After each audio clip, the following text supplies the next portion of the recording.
I thought I made a video about this little thing a long time ago, but apparently not. This is my Nokia N810 Internet tablet. Here's the box. Here's the case. Here's the instruction manual. And we have a USB link cable. A car mount, because it actually doubles as a GPS. A couple of extra styli. Tell you all about it. We actually bought a bunch of these for work, and they were going to be used for a specific application for a program that was dropped about 6 months later. So we've got all these things brand new that have never really been used, and I ended up buying this one from my company, thinking I was going to use it, and I ended up not using it ever. But it has a really cool flip-out keyboard, similar to a smartphone. In fact, it looks like a smartphone. It acts like a smartphone, but it is not a smartphone. It's very well made. A lot of nice aluminum pieces here. Got considerable theft to it. Considerable heft to it. So it's not like a lightweight piece of junk. You know, the screen slides nice and smoothly. It has a really nice flip open handle here. I have to sleep here, okay? Stand, and it's adjustable. Built-in Wi-Fi, built-in GPS locator. And as you just saw, a full QWERTY keyboard that is backlit. It is a backlit keyboard, as you can see. It automatically turns on in low light conditions. Of course, touch screen interface. And it runs the, I believe it's the OS 8 platform. I believe there's a name for it. Let me look it up here. A lot of games built in.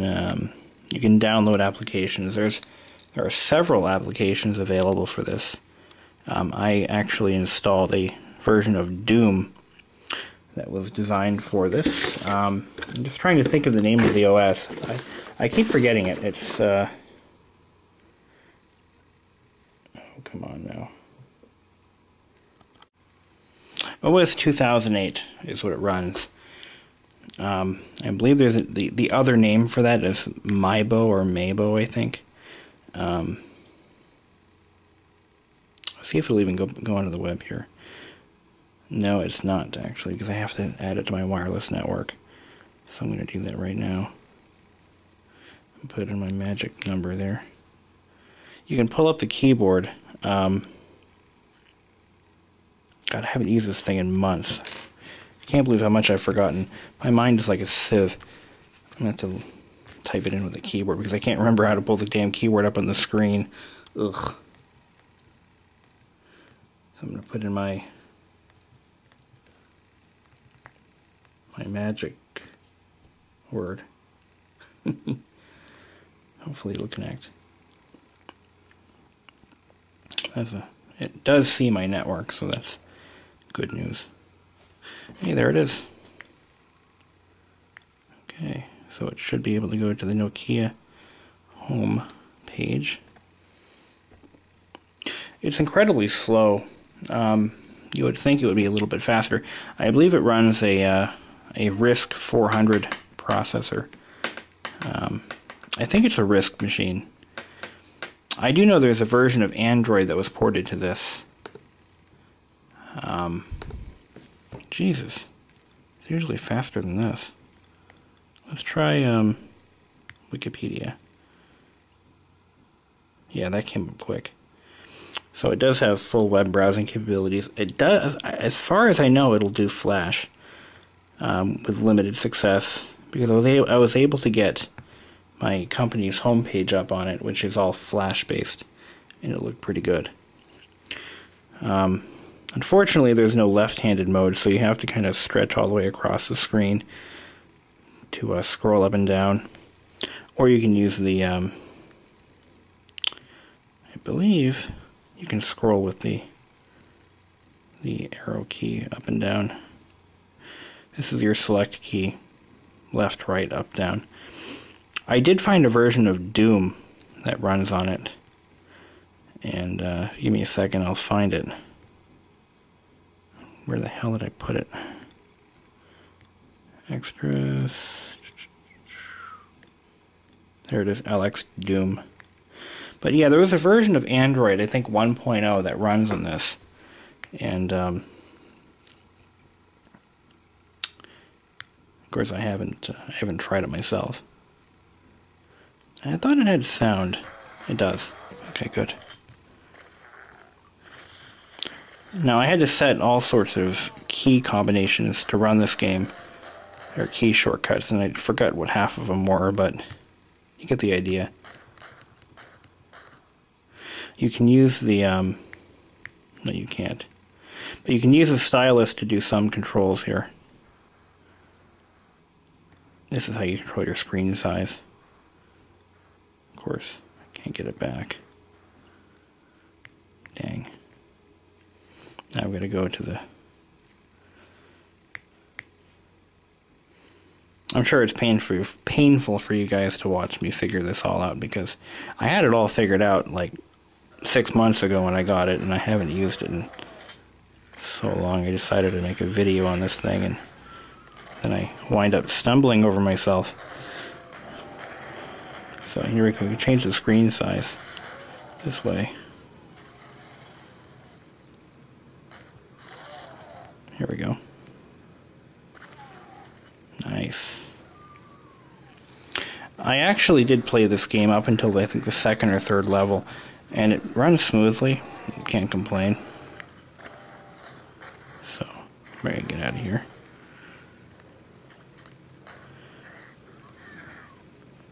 Battery life isn't too great. I mean, the battery is original, so it's about, I think we bought these in 08, so about 2 years. So it's really not that old. This device has completely been replaced by smartphones.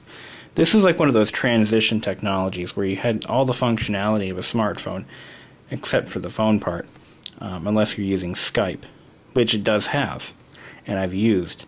The problem with Skype is it doesn't have the ability to use the onboard camera.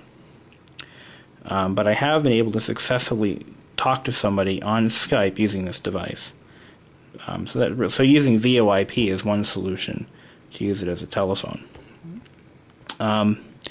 The onboard music player, it actually is capable of pulling some nice audio feeds. I was able to use I was able to connect to some of my favorite iTunes music stations, or radio stations, like Atlantic Sound Factory.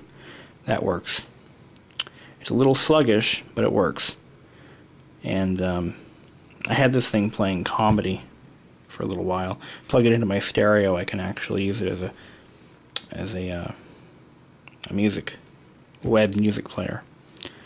So it's a little slow, but for some reason it seems to have forgotten what day it is.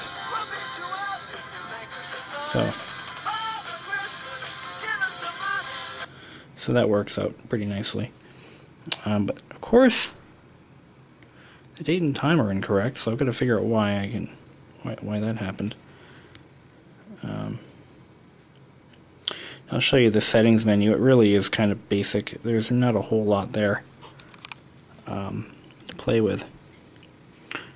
Here's the control panel. Of course, you can change the background and all that. Calibrate the screen. We'll do that.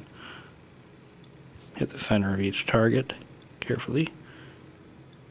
There we go. Done. You can add, or you can change the date and time, Bluetooth keyboard. It does have Bluetooth. I don't have a Bluetooth keyboard to use with it, or mouse. It wouldn't work with my Mighty Mouse. I tried that. Magic Mouse, sorry. But it will see all nearby devices.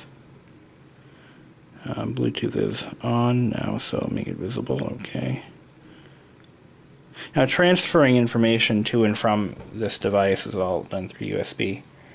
You can also use this device to download and transfer files over the web. I've done that. That's how I got all of those great applications on it. And I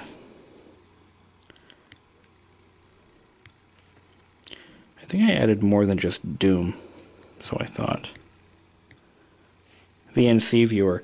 This does run VNC Viewer. I've used it at work to control servers several buildings over the web, and it worked great. I couldn't believe it. Oh yeah, Barrage was a game I put on too. Here's the camera. Limited functionality without the right software, but you can see it works out pretty cool.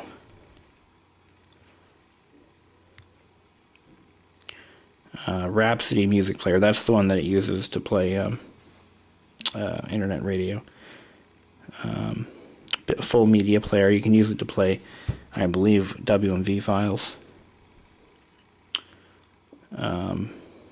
Pigeon Instant Messenger, I haven't really gotten that to work right yet. Or did I? Maybe I did. Yeah, I couldn't get it to link to my AOL account. That was the issue I had. I think that might be a problem with AOL and not with Pigeon specifically. But that's it. And I'll show you how to take the battery out and put it in. The back cover comes off. You open up this little... There we go. There's a memory card reader. A memory card slot right here. Where's that, the battery? Yeah, there's a micro